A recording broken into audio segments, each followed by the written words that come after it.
Hello and welcome to the review place, which is now its own designated place in the afterlife, and none of us can go to heaven or hell. We are in our own little purgatory. They found out we were doing this show, they made new rules to accommodate us. We are allowed to swear here, but we are advised to be more cheery. So, to kind of balance that out, I'm going to be pissed for the rest of the episode. Jack is he's happy, I guess. Jack, are you happy? Pretty happy. Yeah. Good. Cher, you're usually cheery. Aren't you good? Aren't you happy? Are we meeting the rules set by the good place? Wait, what? Okay, great. Well, if it's been a hot sec, welcome to the review place. This is where we are bound and forced to review this show by not gunpoint, but by the powers that be, whether it be heaven, hell, or God himself torturing us. Albeit though, this is not a bad show to watch as like universal torture for angering gods. I mean, like, we could be the Velma podcast right now. I would not be in the podcast. Me neither, I Jack. have a Velma costume. We would be fighting against the idea of the Velma podcast. That would start the podcast wars. No one out there make a podcast about Velma. Because we will come for you. Did you guys hear that's getting a season 2? No tangents, but that's getting a season 2. Has everyone hate watched it? I have They not. got the. I also have not. That's what YouTube is for. I think avoided it at all costs. I think it's going to happen again, though. I think season 2 is going to come out, and people are going to be like, how do they make it worse? And then they're going to do it. Yeah. I'm scared. I'm so You guys fucking are just scared. making it worse by reviewing it and having us watch it. You're only making it worse, and you're only letting the companies win. They are winning. Hmm. But we aren't here to talk about a show that, ruins my faith in humanity. We're here to talk about a show that somewhat strengthens it. And boy howdy, these 3 episodes are when the show starts to get running, I think. Like, there are some big moments in these couple of episodes, especially the first one, which, to give you a brief recap, Eleanor is worried she's going to get found out, but luckily Michael has stepped up and thinks he's the problem. So the episode is about Michael retiring and whether or not that's a good thing, whether or not Eleanor is okay with that. And then it takes a pretty huge turn when they realize, oh, Michael can't leave if Janet isn't there to take him. We have to kill Janet. Which this entire time, Chidi has been having these terrible flashbacks to, like, he's not good at lying, and they're asking him to keep so many lies. We see the story of him and his buddy who asked him if he liked his boots. Chidi lied and said yes, and it ruined his life for the next 3 years until literally almost on the dude's deathbed he has to reveal the secret. So, after they kill Janet in one of the funniest scenes of the whole show, if you ask me. They stumble into doing it. It looks like Jean Yu's gonna do it by accident because he just doesn't know what it is. But then Chidi does it, trying to stop him. Janet falls down dead. The giant "I am dead, I am dead" is in the sky, which also made me laugh my ass off. But everybody's panicking. They need to figure out what's going on. Michael is on the prow now. He gets a meeting together, but it's pretty damn clear to Eleanor Chidi can't keep the secret. It's going to break him inside. Maybe he can, but if he does, it's going to ruin his entire life. So she outs herself to Michael, revealing she's not supposed to be here. And I want to know what you thought about that twist, Jack, because I know early on you were like, oh, they're finally starting to get a status quo. And then on this first episode of this new batch of 3, they completely break the status quo. I want to know what your Yeah. reaction was. I was thinking about it after watching these 3 episodes of what sort of what are the points I will raise in this video in this recording session. Um, and so my big takeaway overall from these 3 episodes was I really like the pacing of this show. Mm-hmm. Well, usually the big example, if you watch my channel, there's a lot of anime stuff. Is there are arcs. Shows have arcs. You cover, yeah, okay, we're gonna be for this 12 episodes, we're gonna be fighting this villain. For this 12 episodes, you're gonna be having this school festival. For this 12 episodes, you're gonna be doing whatever. For this 3, we'll do this. For this 3, yeah, it's split up into storylines, like chunks of episodes. Every episode is its own self-contained little story. We were just saying before we started this recording that, oh, these 3 sort of blend together. Mm-hmm. But I think each one is still distinct. It's just sort of they all tie together a little bit nicer than some of the previous ones. Mm-hmm. But it feels in my head, because of what I'm used to, that this show is moving at like a breakneck. But then I've seen, oh, there's only so many episodes left in this season. If they're going to be getting to what I know the season ends with, yeah, it makes sense that they would need to move quickly, but equally, it doesn't feel rushed at all. It feels like we are moving faster than, again, I'm used to, but it doesn't feel rushed. Everything is given enough breathing room. The jokes are still great. I think it is the speed of the dialogue as well. Just everything's really punchy. The jokes all land. There's no. If you watch those clips of Big Bang Theory, but they take out the laugh track, where character says something, character says something else. Character says something, character says something else.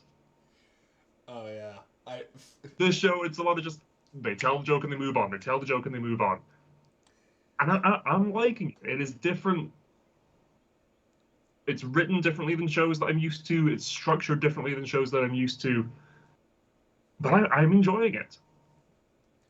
I am glad to hear that. I think that the big thing with this show is every time there's a twist, it makes sense, you know? Like, it feels like the show is really good at setting up these little things and these little ideas to where when there is this big twist, like, oh, yeah, she's gonna out herself. The whole episode has been spent showing how much this hurts Chidi, and the whole thing with Eleanor is she feels like she's been hurting Chidi this entire time. So, if anything's gonna get her to take moral action, that's gonna be it. And like the Jason Mendoza stuff was revealed in a pretty good way, where like you show him in the background a little, you just see him being quiet, in his face he looks confused sometimes, and then slowly but surely, nah, that dude's part of the problem too, and he's gonna be a main character. Like, I do like how the show kind of sneaks these things to you. I I don't know. It's interesting to look at because like the show plays a lot with morals. So understanding where the characters are coming from morally is very important, and they can do that. They set it up almost without even trying. Like, you understand where Eleanor's coming from this whole episode. You understand where Chidi's coming from this whole episode. Like, Eleanor just wants to survive and get past this problem. Chidi is having an ethical crisis. And I gotta be real. I don't think I think if the characters weren't this well written, the show wouldn't be as well paced as it is. Like, I think it really comes down to the characters leading the story for me. But Cher, how did you feel about this episode? And any specific points you want to point out? Which we got to discuss the beach scene with Janet, because that was the beginning steps of me loving this character. But go ahead, Cher. Janet's my favorite character. I am happy to hear that. We share a favorite. What all happened this episode that was funny, though? Did you get any big laughs? Did you? You better answer quickly because the demons are watching. Janet. I mean, Janet's a highlight throughout, truthfully. When she came back to life and she just starts going hello. I also love her acting. I'm trying to remember the name of the actress. I believe her first name is Darcy. But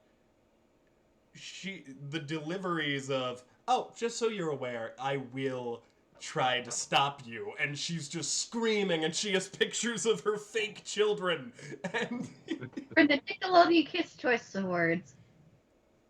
I did like I've always that wanted to go there. I Child Neil would have killed to be there. Like, if you could have entered a Hunger Games to go to the Kids' Choice Awards, I would have won the fuck out of that shit. We'll see.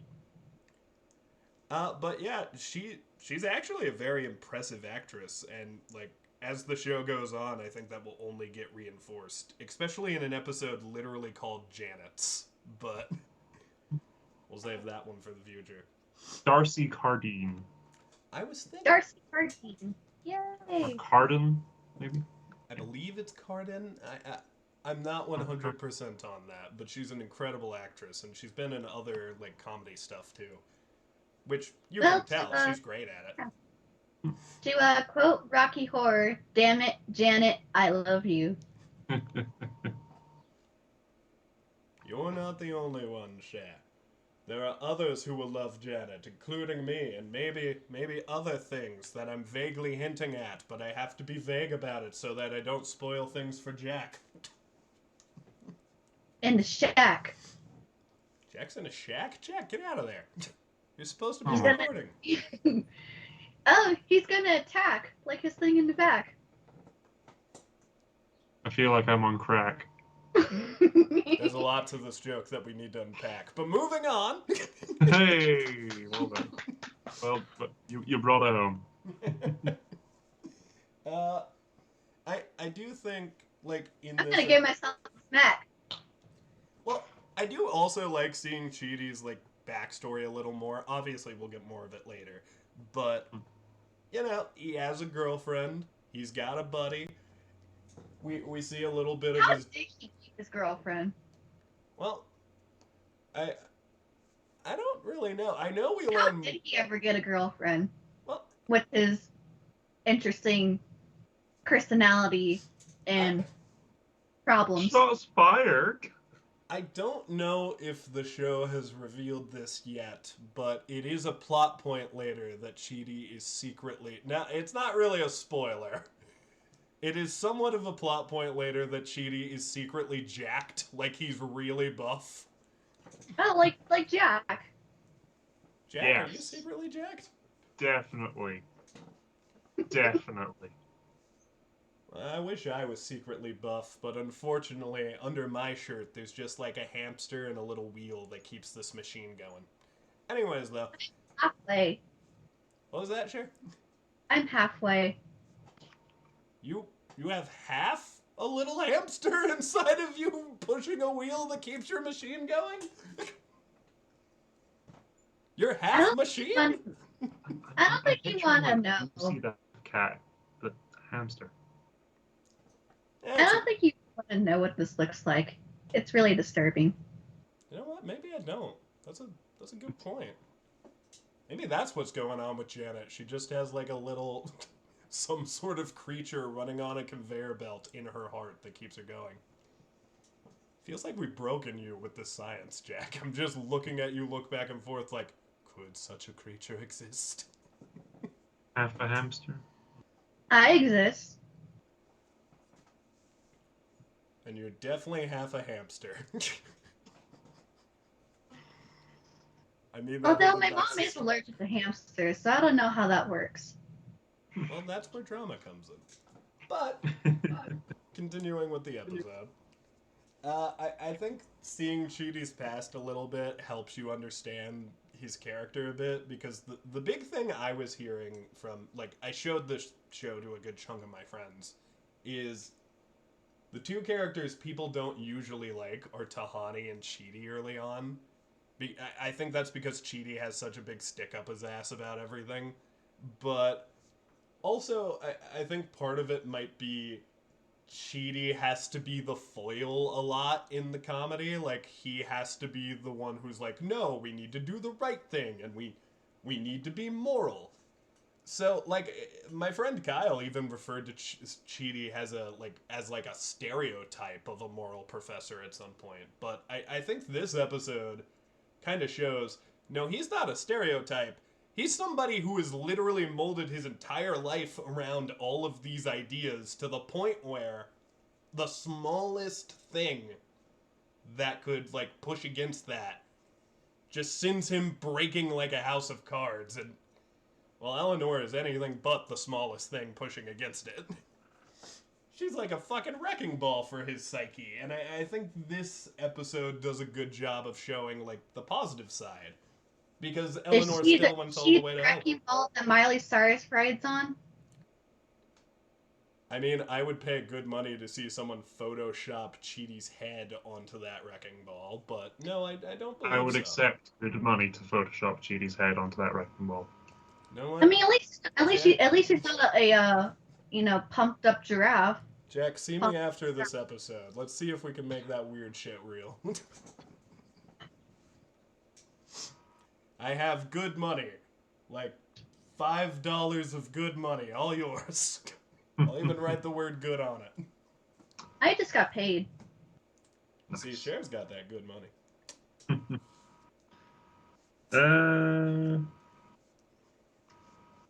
Train, Janet dies. I don't We know. paid I it forward like by this killing style her. of group. That's not what paying it forward means. I do also love the entire time, like, Tahani's barely in this episode. And I think that's because she's spending the whole time trying to give Michael a good retirement, and Michael is just not having it. What's your favorite color? Imperceptible by man. What's something you want to do before you die? Eat a shitty cracker. Oh, it was shitty. I'm sad now. Having never had a saltine, what is your review of them, my American friends? Eat those. I don't dislike saltines. I know a lot of people eat them with, like, vegetable soup or chili, which I am not a fan of personally, but a lot of people seem to like it. My dad likes it. He They're has like them the most basic thing in the world. They're just very... They're not that great. I would never have a saltine over a pretzel, sir. Ever. Okay, good frame of reference. Okay. You're welcome. Maybe if we meet you in real life, That wasn't a Disney I'll reference. bring saltines. It was definitely not a Disney reference. I'll try all the Americanisms and try not to hate them. I didn't even clock the Disney reference, Cher. You're getting some of these under the radar. Don't repeat it. Don't go back. Now we have to rewatch the footage to catch it later. Yeah, it's infamous. It's hidden now. Like hidden Mickeys. I get it. That is the lens through which you understand the word hidden. It's hidden Mickeys. Disneyland. It's all connected. You say there are hidden secrets inside of this hole, but I can't see them. Well, what if I cut 2 additional holes outside of the hole?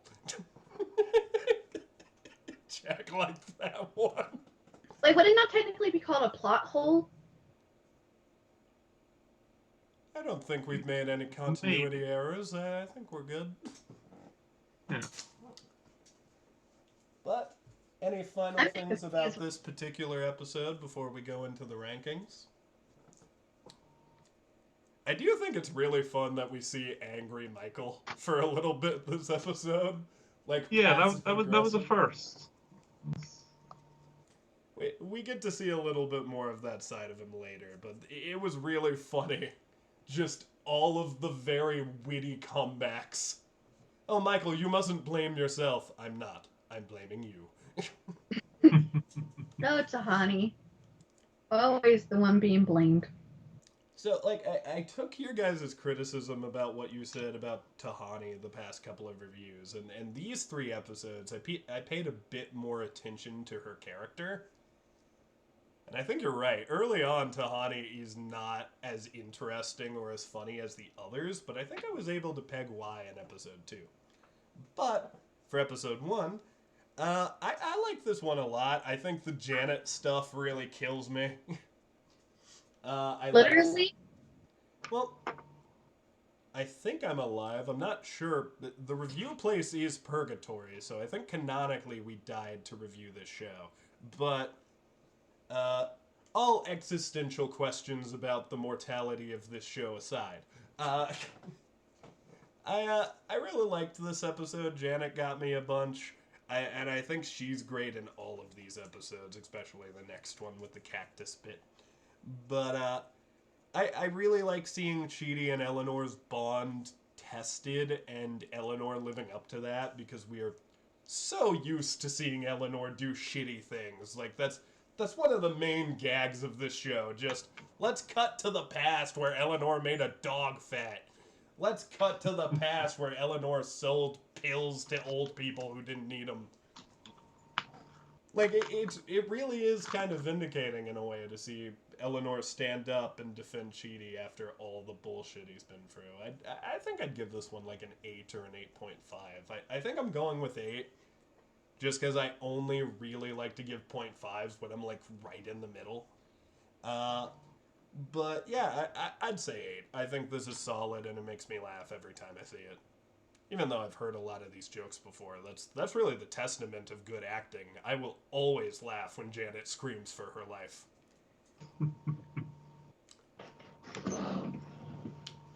Share what you think your rating is. I love Janet. I can think of what your review of the episode for the Janets called Janets will be. That could be your whole review for it. Janet, Janet, I love you. Yeah. I don't know what's happening with my mind right now, but I don't know what's going on with my mind most days. I'll say an 8, so I could probably move on before I make any weird other Disney references. I will probably put a hold through this recording and people get mad at me because I make so many Disney references. Well, before you do that, what is your ranking? Oh, I said 8. Oh, you did say 8?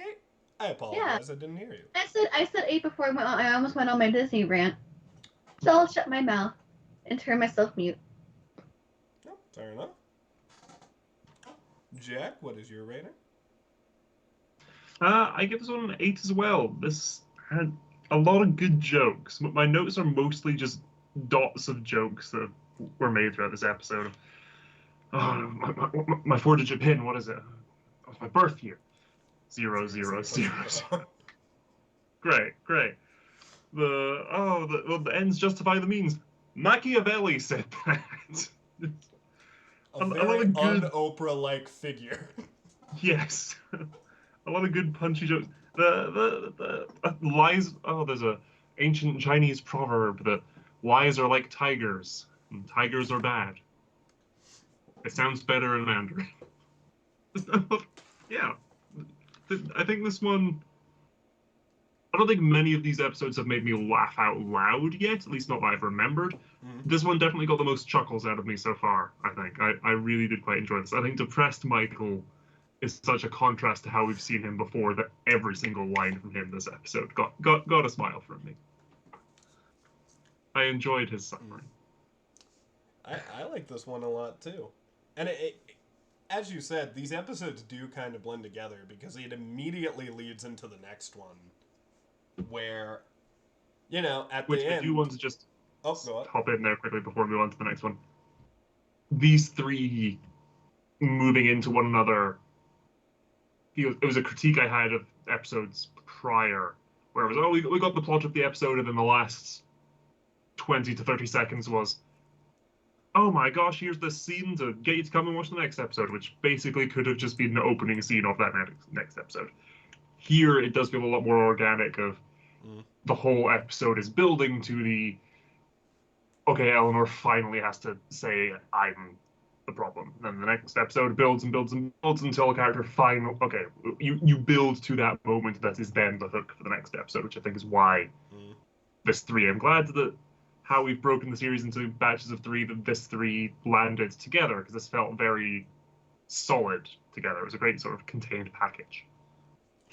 Eleanor is surely the anti-hero. I mean, that is That was kind of an kind of. old. reference. Well, of all the characters we've seen so far, like, John Yu's an idiot, and he's done some bad stuff, but, you know, Eleanor seems to be the most actively bad person who doesn't seem to give a shit, so I think whenever she takes a stand for the right thing, it means more to me, anyways, because I'm like, oh shit, she finally did it. It's like that one. I hate to use this analogy, but it's kind of like how you have that kid who's always getting good grades, but you kind of freak out when the kid who gets bad grades gets 1A. You're like, hey, you did it! Good job, Eleanor, you're capable of this!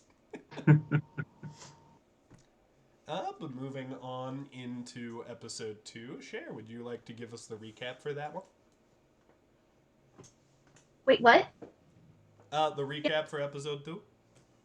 Sure. Gotcha. Do it! Oh, okay. Eleanor gets caught. Oh no. She has an interview thingy with Michael using a cube of truth and lies. Everyone else Allspark. gets interviewed. Yeah, the Allspark from Transformers. Yeah, that was actually a funny joke. Yeah, cube truth of lies and truths. Janet Cactus. Funny. We Lots of can't find Janet Cactus. files. Just a bunch of cacti. Uh, you gotta tell the truth or you gotta tell a lie.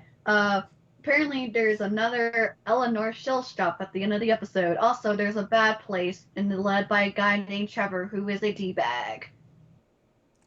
Trevor's so fucking funny though. I hate him. You're supposed to hate him, but God, he's funny. He's Yeah. kind of cute too. I mean, his actors in other stuff. He played. That's the guy who played Uncle Ben in Madam Web, guys. Yep. Isn't that fucking crazy? Glad to see his career is doing well after this show. He's doing Mm. absolutely great. He's in such a great, awesome movie about Madam Web. The experience from Always Sunny in Philadelphia means, oh, he can play an asshole. That's fine. But continue with the recap, show. Or Oh, have you that's all I finished it? remember. That's where my notes for this episode end too. That's That is fair. I do like that everybody gets a chance to talk about how they feel about Eleanor. I always like that in shows where something happens and the characters get to say how they feel about each other. Tahani, so I've been trying to figure out why people aren't so good on Tahani, and I think I figured it out. Right now, her main thing is just showing up, name dropping a celebrity. Occasionally, she'll make a joke about being rich, and then she leaves. She gives Leo's a bad name. She doesn't have a ton going on in the plot right now, and everything she says isn't really funny enough to like solidify her as one of the gang, you know? Like right now, like there's literally a point where Eleanor says John Yu goes down, Chidi goes down, and the three of us are all screwed. And I thought, oh yeah, they are the main characters right now. Tahani's just kind of to the side doing things. And like, you know, the main plot of the episode last time, like with the first episode we're covering here, episode 8. 8. Yes, I was about to say 9. With episode 8, she's literally just to the side, and her whole thing is being shit on by Michael. That's it. That's her only real contribution to that episode.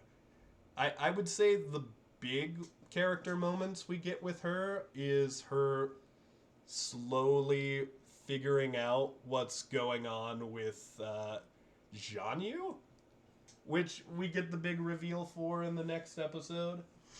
But all in all, I do think, looking back, season 1 is not the best at developing Tahani as a character. We do get a couple more episodes where I think they take advantage of that a little bit more, but I will say she improves a lot in the following seasons. But I can see it. I can see why she's not as liked right now. And honestly, I think they get a lot funnier with her. I think they get really outlandish. I did laugh though when she said something along the lines of, what is it? She was on Alice Cooper's show or someone. Whose show was she on? I don't know, some random celebrity. But once she says it out loud, the cube that determines whether you're telling the truth or not goes green. So when a friend of mine watched this for the first time, they were like, holy shit, she's not lying about meeting all these celebrities? She's not making that up? And yes, she's like, oh, I was a big help. No, you weren't. I think when you realize Tahani is 100% actually just telling you about events from her life, it's a little funnier when she's name dropping people like, oh yeah, me and my good friend Taylor and Beyonce were talking until she was rudely interrupted by Kanye. Like, I like that better. Just imagining Tahani was in the background for all of those real life things makes me laugh. Oh yeah, and then her and Mark Zuckerberg helped create Facebook, but just take out the and just say Facebook. Yeah. There's some really funny ones later. I can think of one to do with Robert Downey Jr. that still kind of gets me. Okay.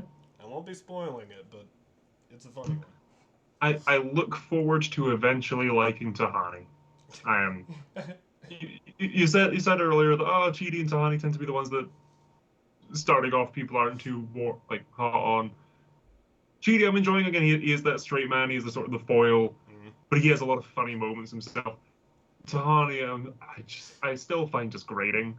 I was thinking about it specifically in relation to this episode, where again we have the trio that are in on everything that's going on, and then Tahani who's not, and she's very anti-Eleanor, or at least presents that way. You know, when she's talking with Michael, okay, maybe doesn't hate her as much as she's putting on the face of.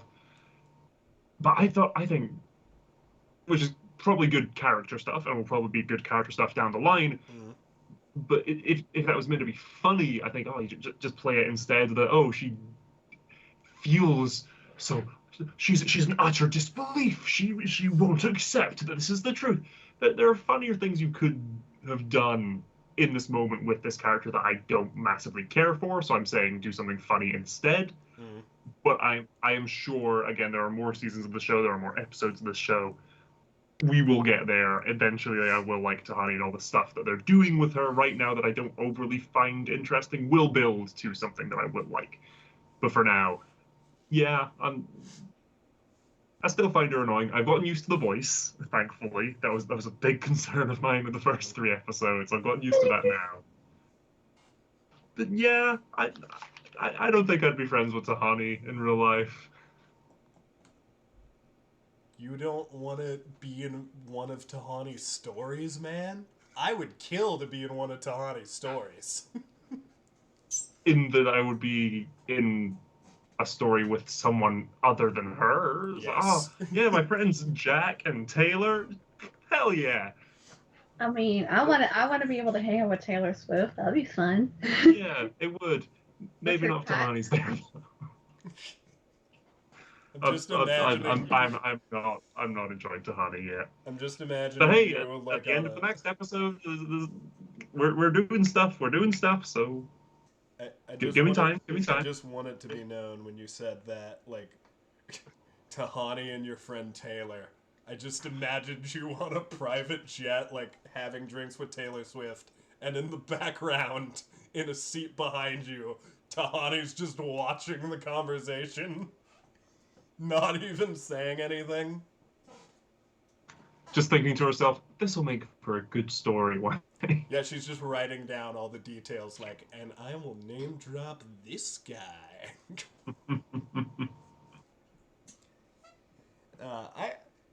I do also think, like, this episode had a lot of funny moments with Michael just reacting.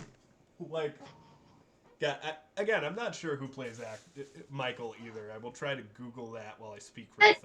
Dennison. Oh, Yeah. Ted Dennison. Ted Tennyson?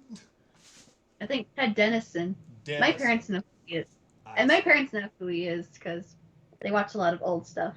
I said Tennyson on purpose for Ben 10. But yeah, I love how we're all making references. It's fun. he's a really funny bitch. Like, I think that him just reacting to Eleanor's story really gets me. Where Eleanor will be like, the dress. yeah, so to recap that real fast, Eleanor wore her friend's dress and got it ripped. Then the friend discovered the ripped and sued the dry cleaner that cleaned her dress. Then her suing this person caused them to go out of business, and she became a fucking meme, which led Eleanor to make shirts calling her a bitch and selling them, which led Eleanor to buying her own fucking version of the same exact dress.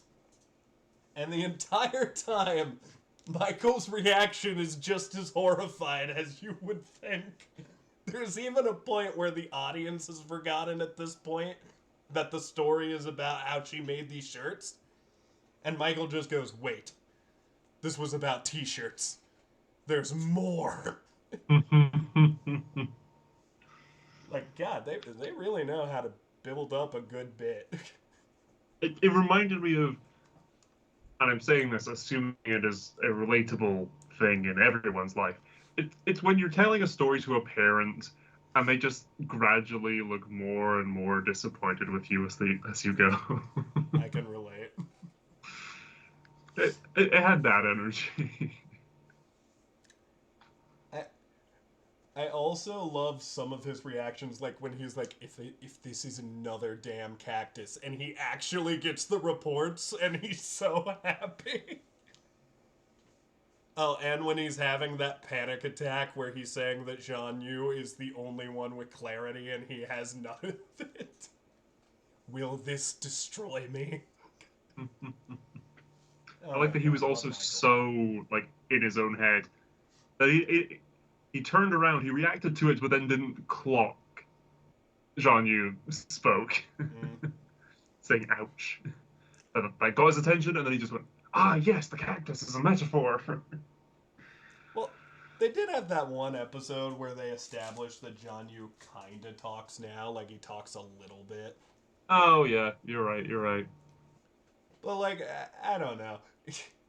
I do just love the bit of Jason does something stupid, other character finds wisdom in it.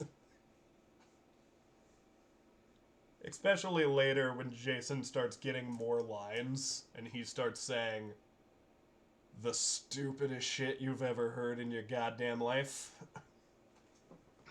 God, There were two things that it reminded me of, were Klaus in Umbrella Academy season 2, where he accidentally on purpose ends up starting a cult by giving out words of wisdom that are just like song lyrics because they've gone like back in time to the past, and he's like quoting the Backstreet Boys, and people are like, ah yes, words of wisdom. And the other one was Hero 108, if anyone remembers that cartoon show. There's an episode that's always stuck in my head where a character is like, that sounds familiar. yeah, where a character's being praised for how creative and how great he is at all these things, and he keeps saying, "No, it's not me. I'm not doing this intentionally." And they're like, "Oh, you're so humble," and it's just stuck in my head the visual of right at the end. He's so frustrated with everyone finding so much meaning in what he's saying and what he's doing. He hits the floor and the floorboard cracks into like a piece of art. I'm like, wow, that's so amazing. That's so incredible. You're so talented. Jack, you have I'm just reading way too much into nothing.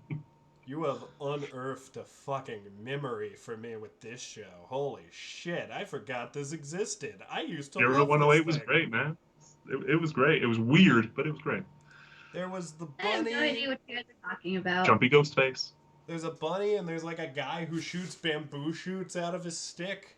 It's a cool show. They always fight a new animal king each week or something like that. Yeah. It's a cool There's a whole other rabbit hole to go down. Yeah.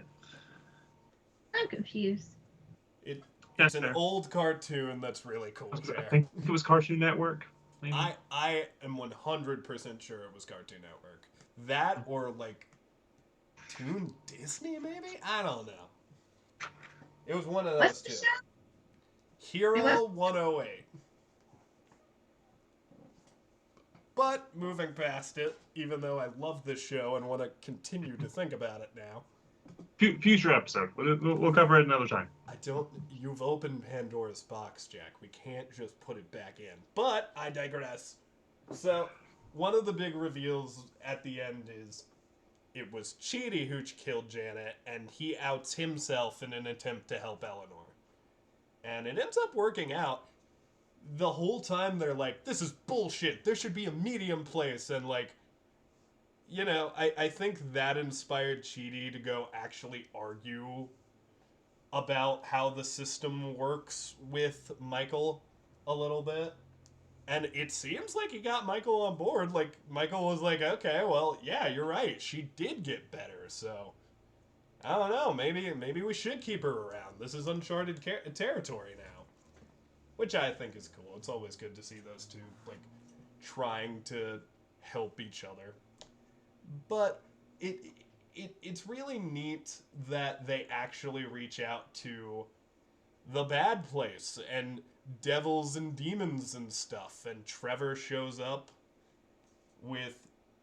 Is Bad Janet in this episode or the next episode? Next episode. Next episode. All right, then we'll save thoughts for Bad Janet. Yeah, Trevor and his bad posse things. Who you know are bad because they have selfie sticks and watch The Bachelor. And they're wearing the rich bitch shirt from this very episode. I do like the idea that Eleanor's kind of a legend in the bad place. I like to believe that's just because of how eccentric a lot of her fuck-ups have been. But yeah, to give this episode a rating, I gotta be honest, I'm kind of torn, because I think the last episode was funnier, but I think in terms of like how I feel about this episode, I feel like some important stuff gets set up in some of these.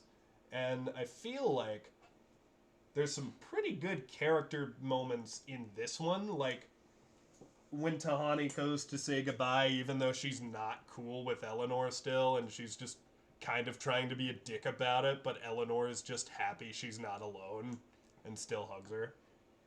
Like, there's some good character moments. Michael growing a backbone and standing up to everybody was cool. I think I'd give this one a 9, actually. I do like it just a little bit more than the last. I still think the last one was funnier. I mostly give that to Janet. But, you know, I still laughed at all of the cacti. Oh yeah, when he said he grows a backbone, that's actually episode 9, not episode 8. Well, when I said it this time, I meant when he said, like, tells Trevor, oh, we're in uncharted territory here. You can't just take her. But you are correct. The real standing up happens in the next episode. But what were your guys' ratings and final thoughts on this one? I care not which one of you goes first. Battle for the right to speak. Alright, Jack's got his dukes up. He was ready to fight. Jack, you go first. You win the fight. Yay! Gotta be quicker next time, Cher. Grab a knife next time. I just stared to the abyss. Bringing a knife to a gunfight. I didn't have many notes on this one. Just T-shirt story was great. Trevor was funny. I liked the idea. I made this comparison when we started covering this show to the Has-Been Hotel. This came out before Has-Been Hotel by a good few years. But just the general idea of people can improve after they die, like, and people can get worse after they die, just as equally. If your soul's continuing forever, then you're gonna accumulate new experiences. You can learn and improve. You can learn and get worse. It, obviously, there's a bit of a flaw in that idea in a lot of religions. So, okay, it's a comedy show. We're tackling it all tongue in cheek, but it's interesting moral ideas and everything they bring up in it, which I am enjoying with this show. Yeah, I think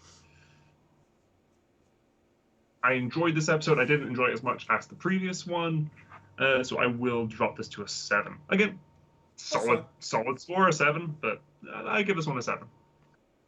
That's fair. Cher, what do you think you'd give this episode? I still give it. I think Jack just quit. Please continue, Cher. Oh, okay. I was like, was this something I said? I didn't do anything. You didn't do anything. Cool. Because I got scared for a second. I'm like, We're good. Sorry. We thought you quit for a minute, man. We thought this was the end. I thought I said something. Still one more episode to cover. So, Jack just storms off and begins his solo career. His new album will be coming out in March. It's already March. I'm running out of time in that case, man. Please continue, Cher. I'll just say 8. I'll just keep it short, simple, sweet. Kiss. It's fair. So that's an 8, a 7, and a 9. There's So math 7 in there. did 8, 9. Well, 8 plus 7 is 15, then 9 plus 15. 24 is our overall score for episode 2. And episode 1, well, episode 8, actually. All nice and confusing for you watchers. I believe we gave that 8s, right? Like, we all gave it 8s? Yes. Yeah. 8 times 3 is 24. Yeah, so 24 for both episodes. Cool beans. I can do math. And now the last episode of today. Jack, would you mind leading us into this recap? Yeah. So this episode, again, picking up where the last one left off, them all sort of mixing together nice. We got the introduction of Trevor and the other Eleanor, or good Eleanor, as she is now, or real Eleanor. But Real Eleanor. Real Eleanor. So we just straight up continue where we left off with that, and explaining, how did this mix-up happen? Again, throughout this trilogy, these 3 episodes, I am, again, unfortunately, but I think it adds an extra wrinkle to how I'm processing this the first time through, knowing how season 1 ends, the big reveal there. I'm curious how exactly a lot of this works. Is it all fictitious stuff we'll get to, being vague? Spoilers for anyone who might be watching this who hasn't seen that yet, but we'll get to it. But no, the explanation as presented of, both have the same name, both died in the same car accident, despite living these drastically different lives. Both died in the same 10,000th of a second. Michael's initial offer of, we'll make a deal, we'll work something out. But as I said, you can't have Eleanor. You could have a unicorn. Oh, that's a great idea. We could skin it, we could eat its raw flesh, we could grind up the horn and snort it. What a party. As an avid My Little Pony fan, I am scared. The recurring then joke throughout later in the episode of, I can't get him a unicorn. What should you get someone who wants to eat a unicorn? A unicorn bib? No. Oh, unicorn holders. Again, there's a lot of... There are comedy shows that I have seen where there are entire episodes with no jokes that make me laugh. The Good Place has an unfair amount of good jokes per episode. I kind of want to do... as like a hobby, I want to go through the good place like James A. Giudice does the kill count on Dead Meat, which is break it down how many kills in a horror movie per minute. I want to break it down how many good jokes per minute in the good place because I feel like it's got pretty snappy. This show is fucking snappy indeed. Like they will just throw a million jokes at you, and most of them hit. Like they're not all like the I'm gonna fall out of my chair laughing jokes, but they're all witty and they're all really humorous. Yeah. So our characters, while trying to figure out what to do, sort of split up. Sheedy and real real Eleanor. No, Sheedy and fake Eleanor. Bad Okay. Eleanor. From now on, just to make it easy, we're gonna call. This is not gonna make it easy, but we're gonna call the Eleanor we've been following this entire time fake Eleanor, because that's what they do in the show. So she's fake. She's the bad one. She's the morally bad Eleanor, and the other one real Eleanor. Okay. Sheedy and fake Eleanor take real Eleanor on a tour of the good place, with Trevor coming along to try and convince sort of devil on the shoulder fake Eleanor, and come to the bad place. Come on, you'll enjoy it. You won't, but you will enjoy it. I just like that, like, the vibe I was getting isn't even that he's trying to, like, persuade her. It's just he's like, I can fuck around up here. I might as well. I'm here. Might as well fuck with these people. We get to meet Bad Janet very briefly. What's the purpose of a Bad Janet? It's unclear. They're not helpful. Throughout this episode, Trevor's posse of demons, I guess, are taking advantage of Michael's golden retriever-ness, his upbeat, positive, smiling, wanting to help everyone. So at the suggestion of, this place sucks. You know what'd be great? Let's wreck the house. Suddenly he just has the DJ set up and the lights. Who let the dogs out? The LED bow tie. I want that so badly. Anytime Michael changes costumes, it is the best. Doesn't happen a lot, but it's always the best. As they're throwing the party and everything, just in Tahani and John Yu's house, I have the note written Chekhov's keg. Because I'm like, that's he's either going to get drunk and spill something or something's going to come of this. It didn't go exactly how I expected, but at the end, Tahani... It was still a smoking gun, so you were right to notice it. Yeah. Yeah, and then we ultimately, with a bit of encouragement from Tahani, Michael does then stand up for himself and just tell them to get out. Just get out of my neighborhood. Get out of my forking neighborhood, even. Kind of had the worst time, though, because it seemed like Trevor was like, oh, hey, just make us a deal that's going to knock my socks off, and he didn't offer him anything. Yeah. I was interested by the idea, and it might be next episode we might deal with it, or we'll deal with it in the next couple episodes, but real Eleanor is still here, I think. I don't think she went with. No, she stuck around. Yeah, that'll be interesting. They were clearly setting up throughout this episode, especially when they went to the good plates. But she was meant to be Cheaty's soulmate. So let's see how that's gonna play out going forward. And then we do at the end get the reveal that Tahani has figured out some. They might immediately undercut it comedically next episode, which I will enjoy.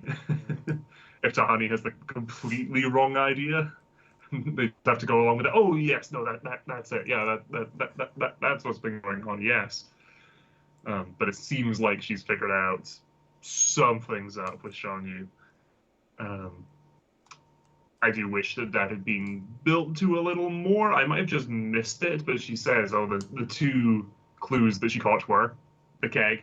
Yep, well done. Good setup for that. The other one that she kept finding his junk food wrappers around the house. Yeah, I might have just missed that, but was that shown? Because I feel like I might have missed that.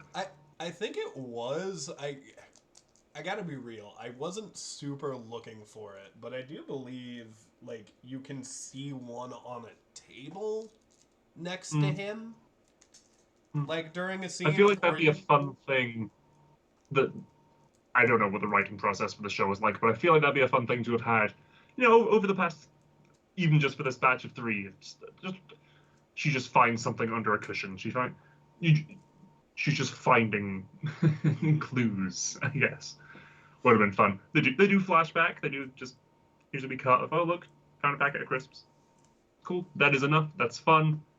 But I feel like it's entirely dependent on what the next episode does to me.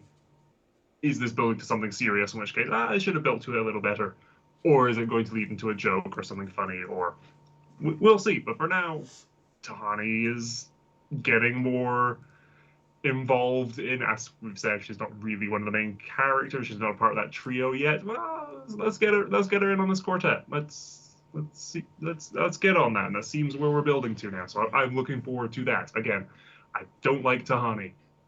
I want to like Tahani. So let's do that. I will say, as someone who has seen every episode, by the end of the show, I like Tahani, so I'm hopeful you guys will too. I'm still on season 3 of the recording, so, but she kind of warmed up just a little bit.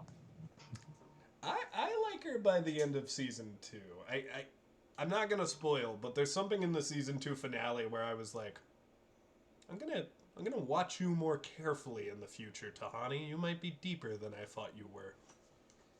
Okay, that I'm glad the show has other characters that I do like, because if you told me going in, oh yeah, one of the main characters you won't like until the end of season 2, that would be a big red flag for me.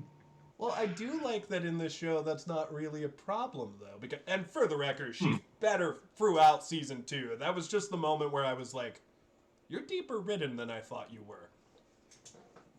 But, But yeah, it's not putting me off the show at all, Tahani's presence. It's just, I I'm glad she's in a lot of scenes with Michael, because if she was bouncing off, I mean, maybe if she was bouncing off Janet, but if she was bouncing off like the NPCs, the other inhabitants, many of whom I don't believe we have names. We have names for the odd one or two, I think, at the moment. Well, no, well, even then there was the there's couple. Gunther, there's Glenn. Yeah, this is Glenn. Yeah, we're think, filling out the. have we met Oh Bomba yeah, John that's like yet? Has Bomba John showed the up? yeah. That name rings a bell, but I can't tell you if that's again like Jason Mendoza. That's a name that I know from just pop culture osmosis, or if it's an actual character that I have met. Now that I'm thinking about it, I think he's literally in either the next episode or the one afterwards. So I don't think we've met Bomba John yet. But he's coming. Oh, I love him. He has just a couple bits, but they all make me laugh. But yeah, that's what happens in this episode. I did like there was a moment in this episode that kind of got me, which was I really like the soft moment between Janet and Jason when he teaches her how to make jalapeno poppers because one of the demons wanted one. And I don't know, it's just kind of a sweet moment because Janet's supposed to be this very like all-knowing figure and Jason is the dumbest piece of shit on the show. But yeah, he kind of got to teach her something, and they hung out, and he's like, you're the only one who's actually nice to me. Like, The writers knew what they were doing. Yeah, I like those little moments there. Like, it builds up these two characters a little bit. And yeah, because I feel like they're two who haven't shared much screen time so far. So yeah. I mean, I think Jason called her hot in a previous episode, and that was the entirety of their connection. Yeah. But it's nice to see that develop a little more. And of course, this whole episode, like, Eleanor doesn't know how to feel about new Eleanor showing up. Like, I'm sure she's feeling replaced.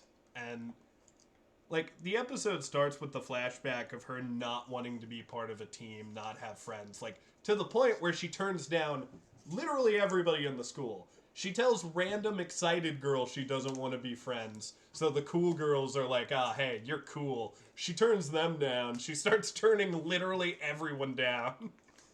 And then there's this one kid who's like, yo, fuck those posers. I think it was really cool how you called them out. And she just yells no at that guy, too. Oh yeah, I think the emo dude. Yeah, Emo. Yeah. It's, it's really funny how she's like, no boxes. I will not be put in a box. Especially if there are other people in it, damn it. I do like that Sean got name dropped this episode too. The Judge Yes. Sean. I did have that name written, and I'd forgotten why until you said the word out loud. He is the scary guy that all the main characters are currently afraid of. He's kind of being perceived. I don't want to say who he is, but as the show is built up right now, he's the big boss who decides whether or not Eleanor would go to heaven or hell, essentially. I look forward to you seeing more of that character, Jack, because just the way he delivers lines. I know your comedy style at this point. We've been doing these shows a while. I think you're going to laugh your ass off specifically at Sean. I look forward to it. Ew, what's my comedy style? Your comedy style is Disney references and humorous gags. If I were to assign you a character... Now, Sherry, Jack? you might get mad at me, but the character in this show that makes the most pop culture references is Jason. Yeah, I knew it. If it means anything, if I were to assign myself a character, I'm pretty sure, comedy-wise, the most similar jokes to me are being made by Cheaty. And I am not a Cheaty personality. But yeah, this was a good one. Once again, for character, mostly centered on Eleanor this time because we get to see like how she's feeling about it. Like I think this is the first episode where they really hammer down. This isn't where she should be. Like there's a bunch of good people here that if they knew how she felt about the things she feels about, they'd probably despise her. But you know, she has been improving. She has been working on it. Does that earn her a space here? Does she believe she even needs that space? I don't know. She kind of goes back and forth on it a little bit to the point where she's thinking about just going to the bad place because it's where she belongs. I like that Eleanor is proving with thoughts like that she isn't just here for survival. Like, she is aware of her situation and, like, maybe it is better if she goes down there and just gets out of everybody's hair. And I like that she's thinking about that. It shows that she isn't just this selfish being that I'm sure the bad place posse would want her to be. I really like writing, like, in this show. Like, they do a lot with a little, if that makes any sense. Yeah. But, anything else to add before we go into rankings? I'm struggling to think if there was any other big specific things in these episodes. I will say that, like, the first episode we covered, episode, like, 8, there's some stuff down the line that comes from that episode, so y'all pay attention to some of the rules on that. 7, not 8. It's okay. Oh, was it 7? Fuck me. Numbers are Just remember, hard. it's okay. Just remember 7, 8, 9. You know what? I'm gonna write a song about the loneliest number in the world. And you know what? It's not gonna be 1, because that's too easy. What's a lonelier number? 4. I'll make a song about the lonely number 4. Just because I am pissed that numbers are such dickheads, and I want to, like, let that aggression out. But I will write that song a different day, not today. Any final thoughts? Alright. I'm going to give this episode... This is a toughie. Because I do think of the 3 we watched, this one is probably my least favorite. I think I'm going with... I think I'll give it a 6, actually. And for the record, I don't think 6 is bad. I don't think this is a bad episode. When, just to clarify my rankings again, for me, 5 would be a generic, like, that's okay. Like, 5 is not awful. 5 is just you're fine. You're right in the middle.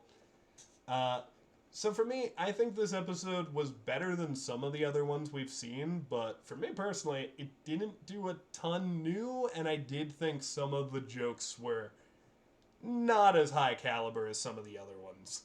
Like, when you compare this to Janet screaming for her life, I didn't get that many laugh out moments in this one. But I did enjoy the show, and I do like where they're pushing the characters. And hey, after this, we've got the last 4. We're covering the finale next time, so that'll be fun. But what is your guys' rankings? And I shall ask you first, Jack. What is yours? Going into talking about these episodes, I was planning on giving this an 8. Mm-hmm. But I think comparing it to episode 7, which I gave an 8, yeah, it's not quite as good. I think the B plot of Michael learning to stand up for himself and being taken advantage of by the sort of demon crew. Mm-hmm. The initial snap turn of he's got the club house party stuff set up. So okay, that was funny. The rest of those scenes, every time we cut to it, they were alright. I was kind of waiting for them to cut back to the other stuff going on. So yeah, I think the A plot was strong. The B plot had a couple laughs, but it wasn't quite up to snuff. So I think I give this one a 7 again. This is the closest we've had so far to me giving a 0.5. Again, I'm trying to avoid doing that unless I feel compelled to. But a 7 for this. I think this is going to sound weird for anyone who doesn't review stuff, but I think when there is a 0.5, you just kind of know. Like, you're like, yeah, it's not quite there, it's not quite here. You gotta go in the middle. But Cher, what is your ranking and final thoughts?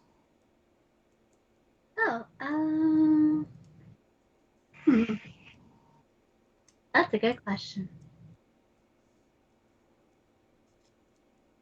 I guess I'll say 7 because 7 is the lucky number. I mean, 7. Suppose. Maybe I'll put that into my song. Maybe I'll mention that 7's lucky, but you know who isn't fucking lucky? 4. Look, 1 likes to be alone, Jack. He likes the solitude. 2, they're always fucking together. 3 can be a party, but 4? 4's a fucking crowd, Jack. That number is so much lonelier than any other number, and I will die on this hill. What about 5? Fuck 5. I can't think of a number-based pun for 5. What about 6? You were alliterative, that's enough. You know, there's 6, and then there's 8, and there's 9, and there's 10, and there's 11, there's 12. Maybe if you added 6 to 4 and it equaled 10, maybe only then he could find one friend. 17, and 18, and 19, and 20, and 21, and 22, and 23, and 24, and 25, and 26, and 27, and 28, and 29, 30, 31, You killed Jack. and 33, and 34, and 35, and 36, and 37, 38, you want to skip this part, 39, and 40, and 41, and 42. I'm just letting you count. I want to see where you're going. 45, skip this part, 46. I'm not skipping shit. You're doing this. It really should skip this part. I'm so sorry, people. 49, 50. I think I forgot 48, and then 49. You did and forget then 48. And 52, and 53. You really should skip this part. I'm 54. having a ton of fun. I don't know about you. I'm enjoying every second of this bullshit. Hi, Jack. You're back from I was bed. really referring to the audience. This bit went on longer than I expected. I do not think there was actually a bit. I think we just had a second where we counted with the audience. And that was going to be my bit. I forgot to say it because you came back to life, but when she got to 40, I was going to do it. But, ladies and gents, I believe that is the end of our review today, so let's go ahead and do plugs. We can start off with me. I am Dr. Neiltopus. You can find me on twitch.tv/Dr. Neiltopus. We are currently uploading some of those VODs I mentioned last episode, but we have something special on the way as well. So, we did something stupid the other day, ladies and gents, and you'll get to enjoy every second of that. Because I've been streaming for a while. I've been streaming for over 5 years. I've been playing video games, and at one point during that streaming time, we decided to start playing Wheel of Fortune regularly, and we got pretty good at Wheel of Fortune. We enjoyed it. But you want to know what makes everything more chaotic, ladies and gentlemen? You know what could spice up our Wheel of Fortune streams? Alcohol. And we have done that. There is a drunk Wheel of Fortune stream on its way to this channel. It's already been filmed. Just a little bit of a heads up. We were a little intoxicated in that video, believe it or not, so it's a little more chaotic than some of our others, but we think we had a good time. To give you a little excerpt from it, I asked my friend Skylar for a quote so I could give you guys a teaser. And the quote he chose from the drunk stream is, "It feels like I'm caught between my parents arguing, except both of my parents are Gilbert Godfrey."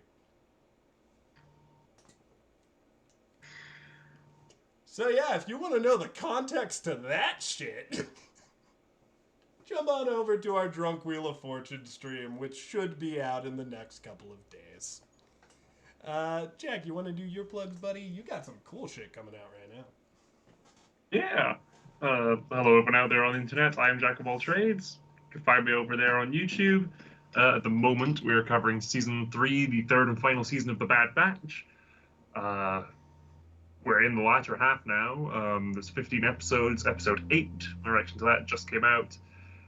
We're now covering that weekly now that I've caught up with it. There's been some, not for the larger Star Wars universe, but there's been some major developments for this sort of corner of it at the moment. There, Dave Filoni is clearly trying his hardest, and you know what, depending on what they end up doing in the last few episodes of the season, he might succeed at justifying the worst line in the entire Star Wars saga. Somehow Palpatine returned. Oh, okay. I thought he was gonna justify the sand thing for a minute. Oh no, I give that a pass. That has meme status. That's fine. He's putting in the legwork, and by God, is he succeeding. And then there's just the character dynamics, and like characters who didn't get much time interacting with each other are getting to interact. We're getting a much better look at the mentality of clones as they're being phased out of the Grand Army of the Republic, because there is no Grand Army of the Republic anymore. It's the Empire. And how do the characters feel about that? That's sort of been the overarching story of this show, has been clones defecting, clones staying on that side, betrayal, interpersonal conflicts throughout. But now we're getting more and more named characters being confronted with the nature of the Empire, and how do they feel about that? Some are a little less indifferent to it than others, shall we say. And yeah, now in this latter half we are getting more returning characters. Fennec Shand was in the last episode. Great having Ming-Na Wen back. Good cameo. I had the big realization in that reaction that, wait, if this is how old she is in relation to these other characters, by the time Book of Boba Fett comes around, she is significantly older than Boba Fett.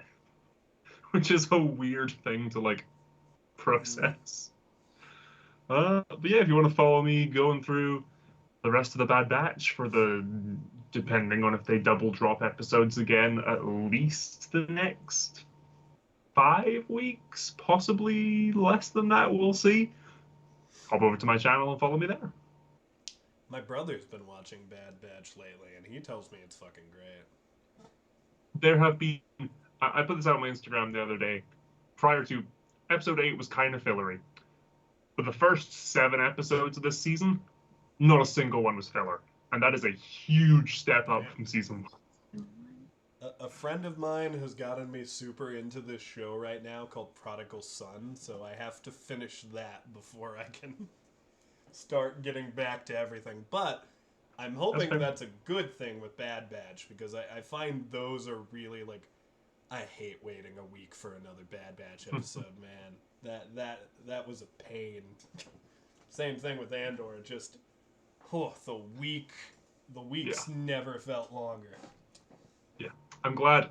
It's something I like that streaming services will be doing. Not to drag this on too much, it's something that streaming services have been doing that I think they've started to perfect this formula is don't just drop everything at once, but also don't do a week by week. Sort of roughly do a week by week. So Bad Batch, they did the first 3 episodes, and then week by week, and then and then a double bill, and then 2 episodes for the halfway point, and now week by week until something else big happens. Then we'll do that.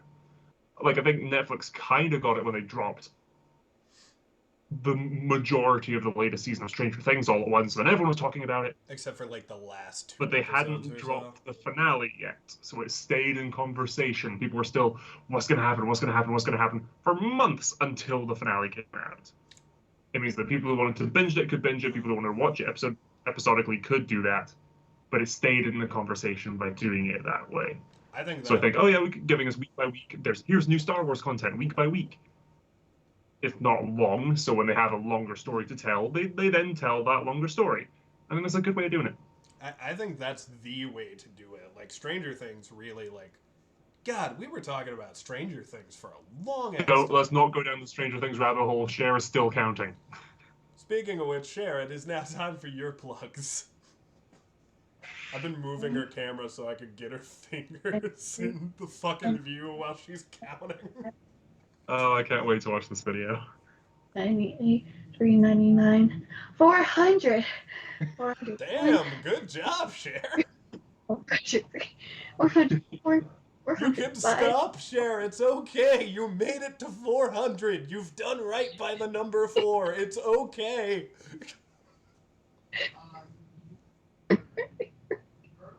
Cher, you need to tell everybody about your YouTube channel, which is in the description, along with your potential other pages. Cher, I'm worried about you, man.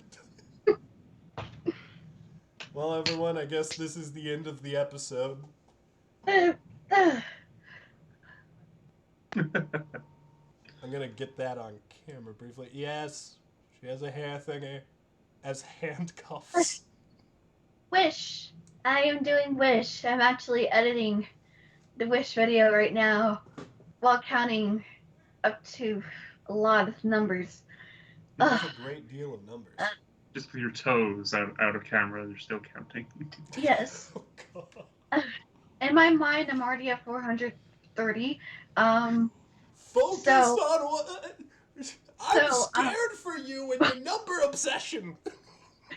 So I'm recording Wish, and yeah, and I it's a very conflicting video. It's almost 30 minutes long, but I don't think the movie is that bad, but it's not good either. So it's kind of a mixed bag. And God, I'm already at 460. And then there's and hopefully April, depending on, because I'm planning a cruise right now, so I may or may not have a video in April or May. I might just do a tier list again. I don't know. I also have to think about it. But yeah, or I know I said I wanted to do Danny Phantom thing. I'm already at 470, and yeah, 471. No, okay. Danny Phantom, yeah. So hopefully, if I don't do it in April, because technically Danny Phantom premiered April 1st, 2004, and gosh, yeah.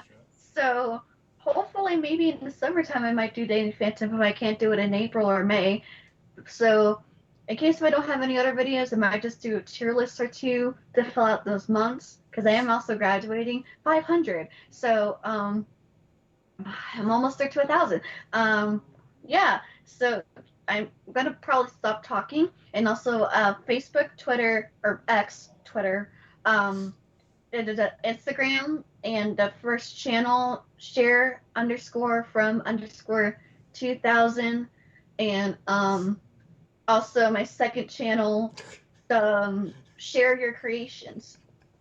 My fingers want to stop. They want to count stop. You have a problem. 500, You have an addiction. 540. You've been I need watching help. too much Sesame Street. That count guy is getting in your head, man. He's a I bad need help. influence. You do need help. I mean, I'm a sucker for vampires, so Well done. Good pun. yeah. Oh, I didn't 5, even 4, get that for a 5, minute. 60, Fuck you, 5. Jack. Fuck you. Oh It god. wasn't even my joke. Yeah, but you're the one. You're the one who brought it to my attention, which makes you the true sinner here. You know, there are other things I can bring to your attention. Like, I've got this great file just on hand here. A cactus. 600. Huh. You know, actually, that is an interesting file, Jack. Maybe I've been underestimating you this entire time. 609, 610, 611, 612. You know what? Now I want a cactus. I'm leaving too. Bye, bitches.